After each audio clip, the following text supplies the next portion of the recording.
Welcome back to ECE 442-542. We are in the final stages, preparing for the final exam. This is the overview of the final exam review session. Remember, you'll have 20 technical questions, and the exam will be available for more than 24 hours. Actually, it will be available for 36 hours from midnight on Thursday morning until Friday at noon.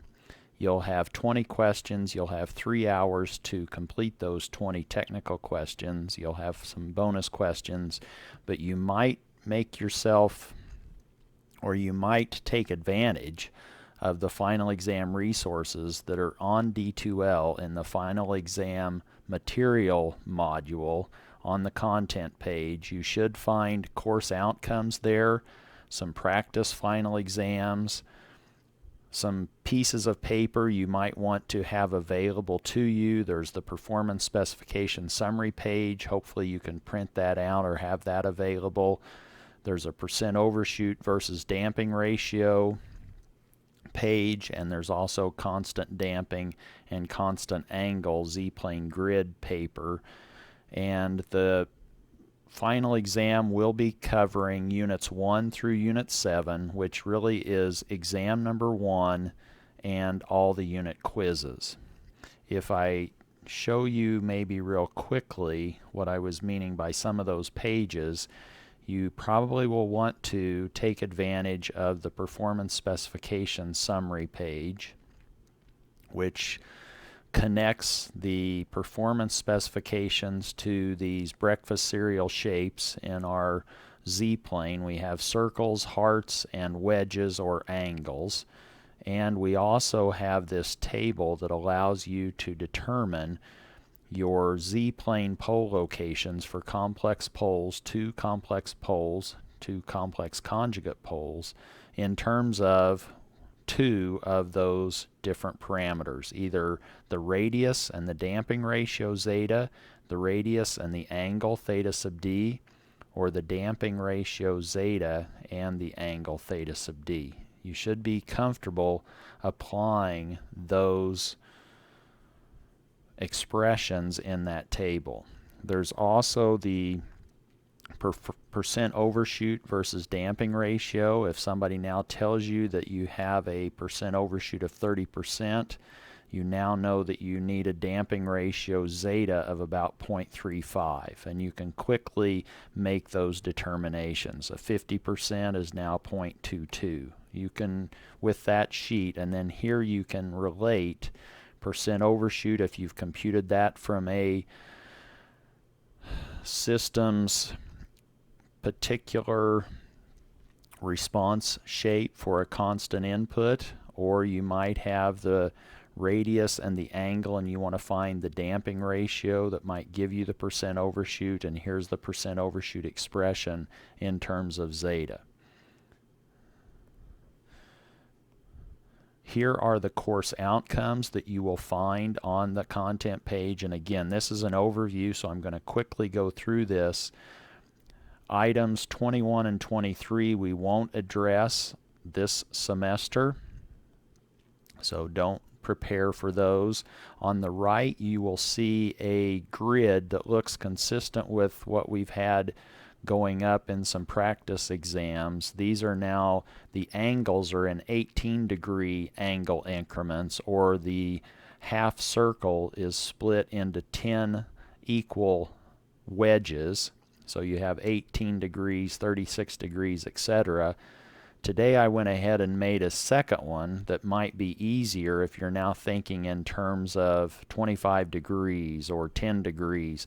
Now these grid marks on the left are consistent with a 10-degree increment.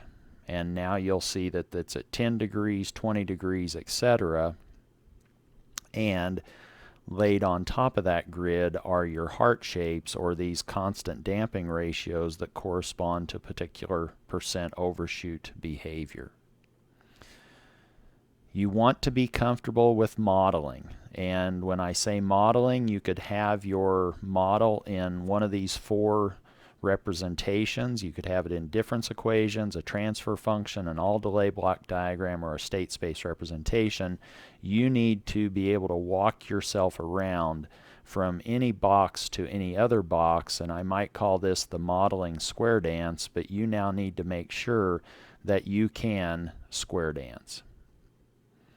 Given any of those models, now you might have a T of Z or a G of Z, depending on how you've represented it. If somebody now tells you the input waveform, R of Z, which could be a pulse, just a value 1 at time n equals 0, or it could be a unit step, which now says it's 1 for all values of n bigger than 0.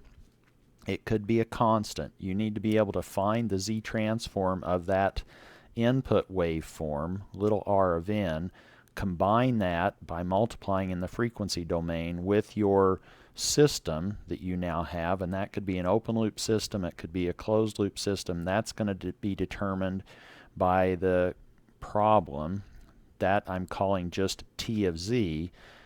That will give you a capital Y of Z, and now you need to be able to inverse Z transform that to find the expression for Y of L, either the structural expression, which now you need to identify the modes. Oh, I have 1/2 to the n, and that's going to be scaled by something. Or you might have to find the complete solution. That means you need to find all of the unknown constants in, for example, a partial fraction expansion representation of capital Y of Z.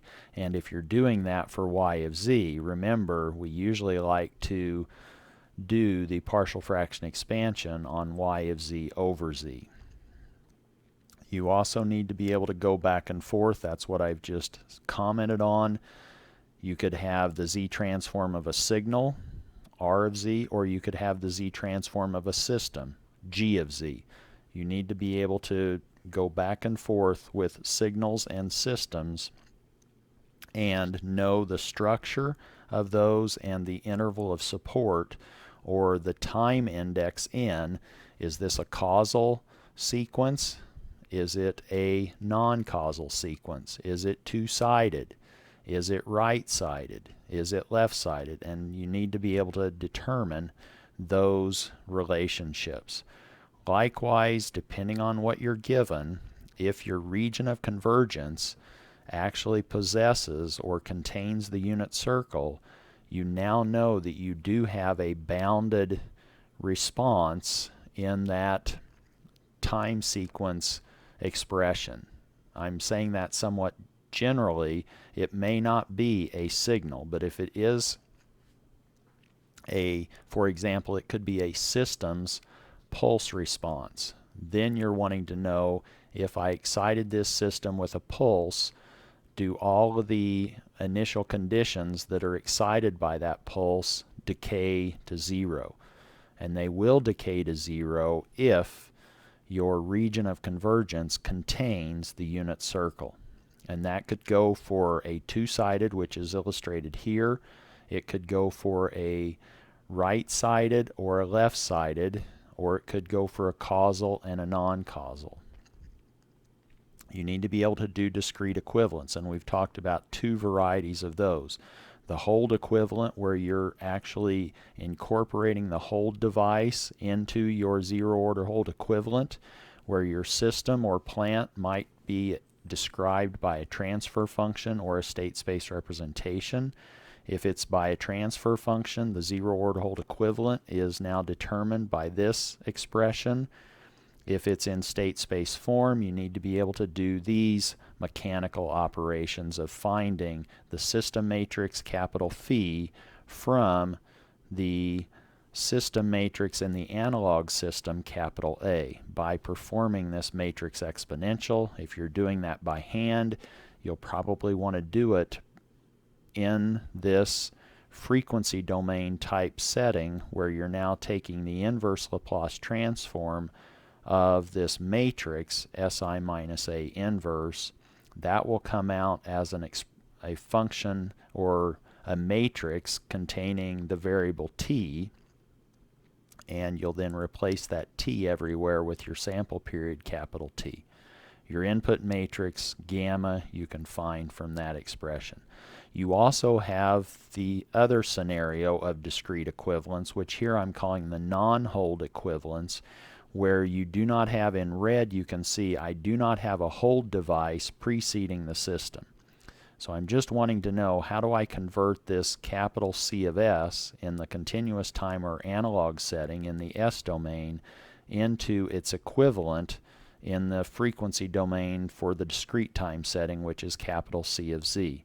And we've done many different ways of doing that. We have numerical integration, where we simply replace the S's everywhere with a particular expression in Z, whether that's the forward, backward, or trapezoidal.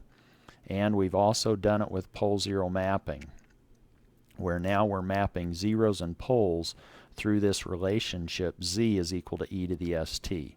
And typically infinite zeros in capital C of S usually are mapped into Z plus 1 factors, but if I now said I want a pole zero excess of 1 in my C of Z, you won't want to map all of your zeros at infinity to Z plus 1 factors. You'll want to reduce that by 1 in that particular case, and you want to be able to match the gains between C of S and C of Z. We've already talked about the breakfast cereal, but now you have desired regions in the Z-plane. This is important. Even if you have a 10th order system, your system may be, the main behavior of that system may be dominated by 2 complex conjugate poles. The others are maybe fast relative to those dominant poles.